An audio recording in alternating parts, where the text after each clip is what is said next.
శ్రీ గురుభ్యో నమః. గురువుకు వందనం కార్యక్రమంలో ఈరోజు మనం శ్రీ శ్రీ శ్రీ భారతీ తీర్థ మహాస్వాముల వారి గురించి, స్వామి దయానంద సరస్వతుల వారి గురించి తెలుసుకుందాం.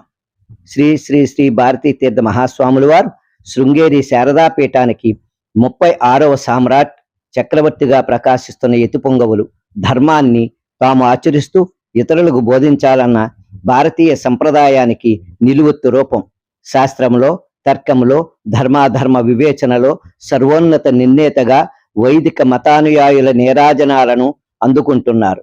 సమస్త ప్రలోభాలకు అతీతులై వేద భాస్కరునిగా ప్రకాశిస్తూ మార్గదర్శనం గావిస్తూ మన పురాకృత సుకృతంగా మనకు అందుబాటులో ఉన్నారు.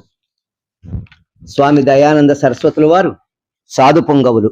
పేరుకు తగ్గట్టుగానే అపారమైన జ్ఞానంతో పాటు వినయం, దయ అనే లక్షణాలను పుణికిపుచ్చుకున్న యతీశ్వర్లు.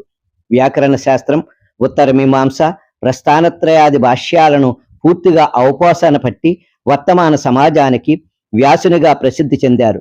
సుమారు 220 మంది సుశిక్షితులైన సన్యాసులను సమాజానికి అందించిన తపస్వి. 1930లో అవతరించారు.